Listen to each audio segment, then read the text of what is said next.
Halo, apa kabar Sobat Uta dimanapun Anda berada? Senang sekali saya Neraca dapat kembali hadir menjumpai Anda tentunya dalam program Uta Bicara.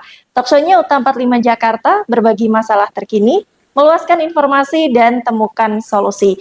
Senang sekali hari ini saya sudah bersama dengan Bapak Dr. Rudiono Darsono. Apa kabar Bapak? Harus baik. Harus baik. Selamat sehat siang. ya, Pak? Amin, amin, amin. Yang penting sehat. Yang penting sehat. Yang penting sehat. Amin.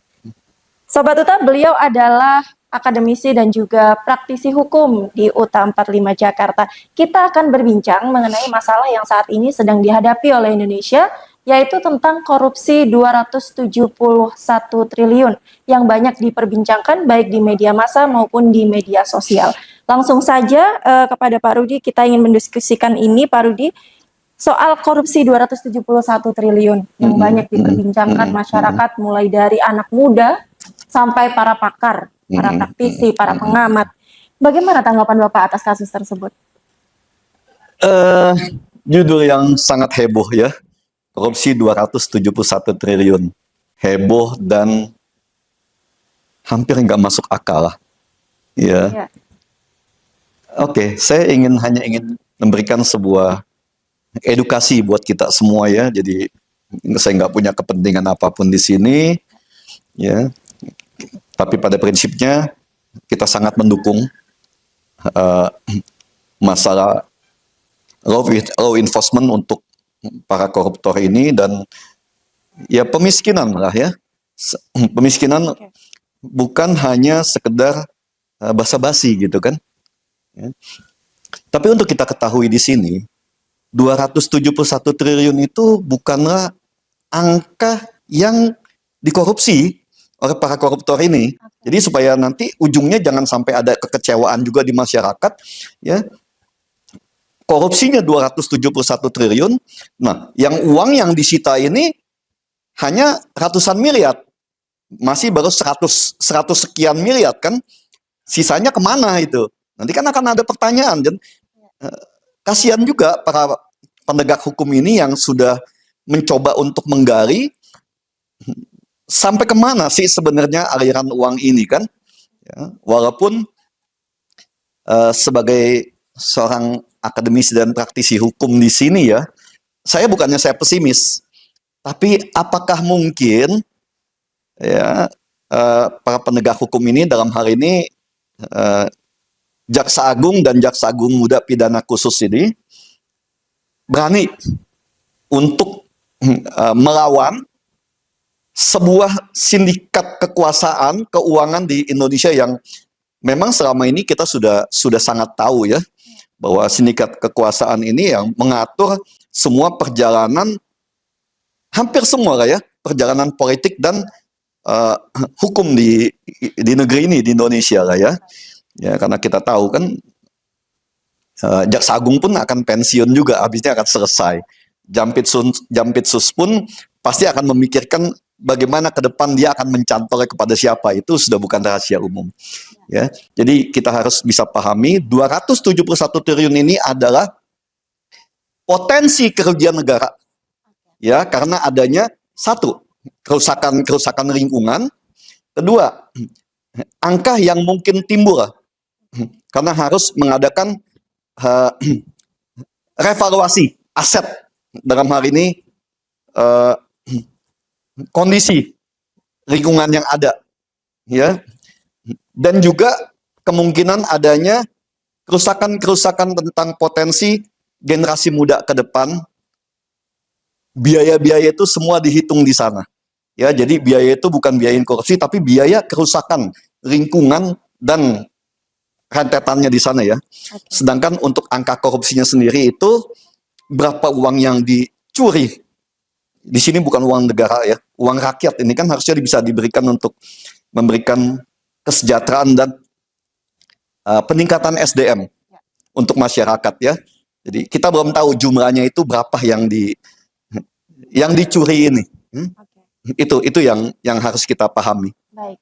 Artinya 271 triliun ini bukan besaran korupsinya, tapi potensi kerugian negara sekitar segitu. Ya, itu hanya potensi kerugian negara atas lingkungan, kerusakan lingkungan yang dibuat. Baru lingkungan. Ya, termasuk biaya perbaikan-perbaikan lingkungannya yang harus ditanggung oleh negara, dalam hal ini oleh masyarakat setempat ya, masyarakat Bangka Belitung ini. Oke.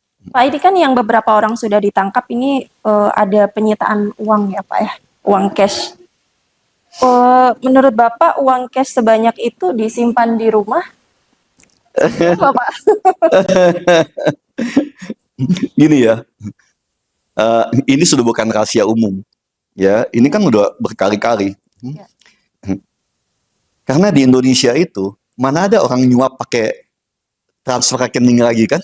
Ya, maka kita nggak heran bahwa banyaknya pejabat-pejabat, oknum-oknum pejabat di sini ya, karena di bidang hukum itu kita tentang oknum dan dugaan. Ya, banyaknya oknum-oknum pejabat ini yang mempunyai bunker-bunker sendiri lah ya untuk menyimpan uang tunai itu. Itu sudah bukan rahasia umum. Ya. Ini juga salah satu kelemahan dari satu sistem hukum dan sistem keuangan kita yang masih celah-celah ini yang masih digunakan oleh para bandit-bandit di Indonesia kan untuk mempermainkan sisi hukum dan sistem keuangan. Kelemahan sistem keuangan ini ya. Makanya kita nggak heran kalau begitu banyaknya uang tunai yang disimpan di dalam bunker-bunker pengusaha-pengusaha besar yang bermain dalam bisnis-bisnis yang dalam tanda kutip berpotensi untuk bermasalah dengan hukum. Ya, jadi itu ya uang-uang yang dipakai untuk bagaimana memberikan ya mungkin biaya-biaya entertain, ya semua segala macam biaya-biaya penyuapan, semua segala macam dugaannya kan ke sana, tapi ini sudah berlangsung sekian lama dan nggak pernah selesai. Ya, karena ya itu memanfaatkan sisi-sisi atau celah-celah kelemahan dari sistem hukum kita dan sistem tata kelola keuangan kita. Pak, satu lagi, ini saya melihat isu sebenarnya, tapi belum tentu benar, belum tentu salah juga. Isu yang ada di masyarakat bahwasanya yang sekarang ini tertangkap itu bukan otak atau bukan pelaku sebenarnya. Sebenarnya masih ada bosnya lagi. Kalau menurut pandangan Bapak, apakah itu kemungkinan benar atau seperti apa, Pak? Kalau itu semua orang sudah tahu lah ya. Yang tadi saya sampaikan ya. Apakah Jaksa Agung dan Jaksa Agung Muda Pidana Khusus ini punya keberanian untuk menyelesaikan masalah ini? Karena timah ini kan hanya salah satu, ya hanya salah satu bagian dari sumber daya mineral yang dimanfaatkan oleh para koruptor ini untuk bermain. Ya, timah ini bukan yang terbesar, ya, karena kalau kita mau bicarakan kerusakan lingkungan karena tambang itu ada di mana-mana, ya timah, nikel, ya kerusakan nikel juga berapa besar itu kan? Nah, kenapa nggak dibicarakan? Ya batu bara, tambang emas, semua banyak sekali, ya dan itu semua potensi kerusakan lingkungannya juga sangat tinggi di sana. Jadi bahwa dalam tanda kutip di sini kita bicara lagi adanya official beneficiary atau yang otak dari semua ini atau yang mendapatkan manfaat dari permasalahan korupsi itu ya kita semua sudah tahu lah ya siapa di sana dan kalau penegak hukum nggak mungkin juga sih nggak tahu kan ya. Karena dia tanya aja ke Bangka siapa yang ngatur semua segala macam pasti udah tahu lah siapa otaknya yang ada di sana, siapa yang mengatur untuk backing timah di sana, ya. Tapi berani nggak? Ini kan tergantung keberanian dan kemauan. Ya. Ini udah masuk ke ranahnya politik juga kan. Ya, kita tahu lah pemegang keuangan di Indonesia itu yang menguasai juga kekuasaan politik di negeri ini. Ya di samping bidang hukum. Oke. Baik, artinya Pak, ini kan jikalau jaksa berani mengungkap, apakah kita bisa keluar dari titel sebagai 5 besar negara terkorup di ASEAN? Karena beberapa media massa banyak sekali meng-highlight bahwasannya Indonesia ini punya tingkat korupsi yang tinggi, 5 besar di ASEAN. Kalau misalkan jaksa berani mengungkap, apakah kita bisa keluar dari situ? Yang saya sampaikan tadi, timah ini kan hanya sebagian yang kecil lah. Ya, yang sebagian yang kecil kita tahu ya kita udah terlalu sering bicara kita yang paling ambil paling gampang aja ya, dan udah sudah diungkapkan oleh PPATK, oleh banyak lembaga negara sendiri ya, termasuk Pak Mahfud MD juga di situ kan. Sekitar 30 sampai 40% APBD itu juga dipakai untuk kepentingan pejabat dan penguasa politik. Ya, kalau kita bicara per tahunnya APBD kita itu 2.000 sampai 2.500 triliun, berarti kan di situ ada sekitar ya 600 sampai 800 triliun itu dipakai untuk kepentingan pribadi para penguasa ini sendiri kan. Kan ini disebutkan pakai ASN apa ya.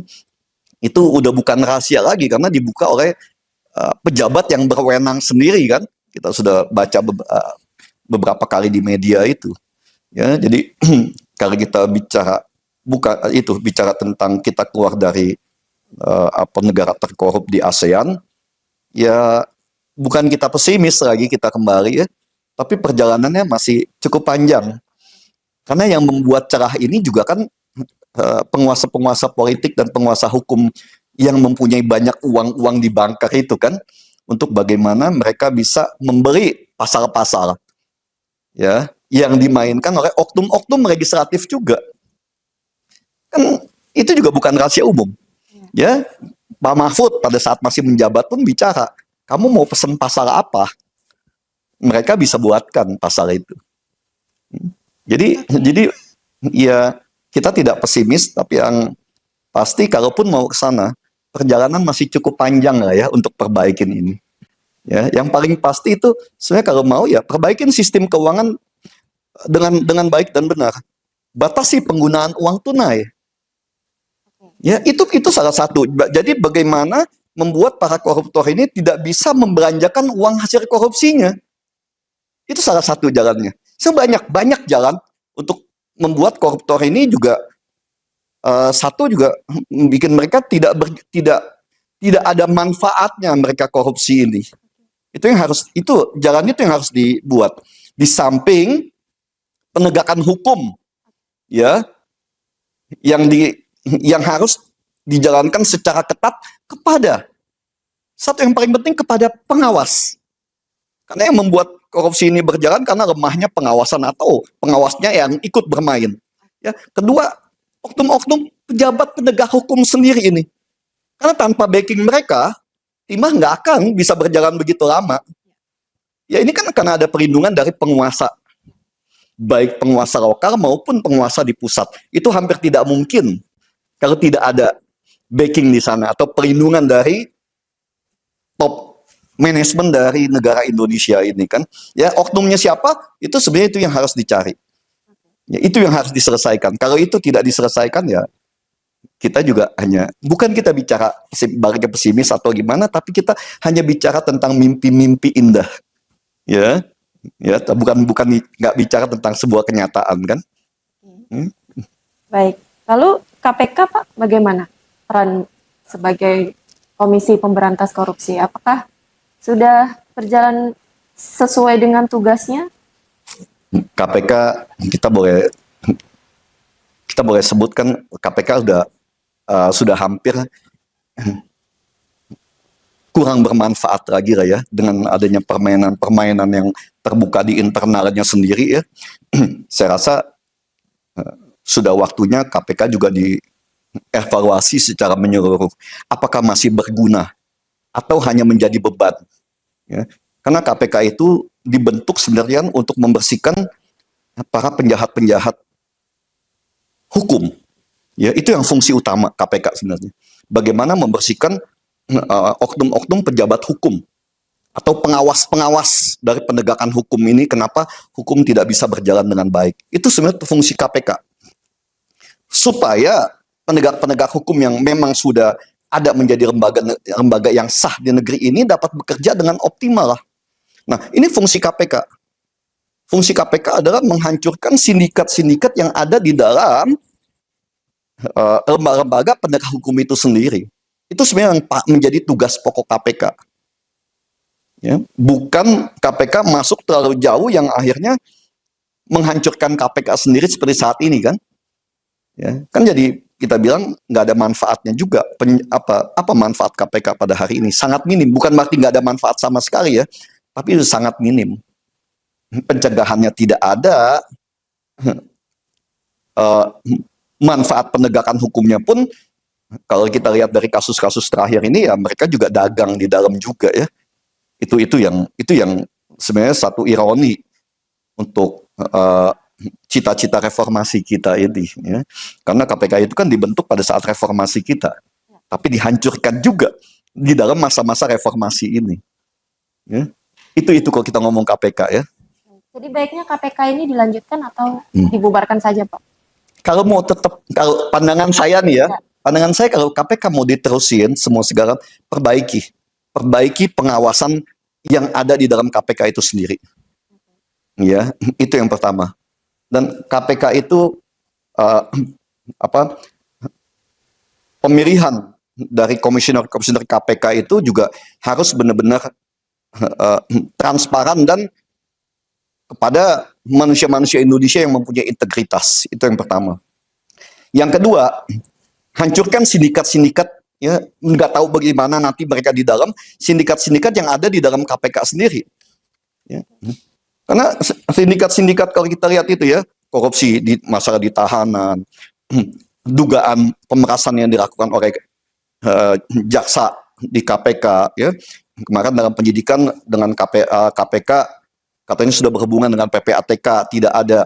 Nah, kita hanya ingin mengingatkan kepada komisioner KPK itu, kalau hanya masalah aliran uang yang diambil dari PPATK, ya, itu untuk apa itu? Penyimpanan uang-uang tunai di bunker-bunker para pengusaha-pengusaha atau pejabat-pejabat. Ya kan itu fungsinya untuk mereka itu, untuk digunakan ya dalam tanda kutip kan penyuapan-penyuapan atau membayar pemerasan itu kan. Nah itu fungsi uang tunai yang tadi kamu tanyakan. Fungsi uang tunai itu untuk menyelesaikan kasus-kasus di bawah tangan. Ya. Itu yang harus dipikirkan. Baik. Berarti ada satu tadi saran yang saya highlight dari Pak Rudi, ada pembatasan uang.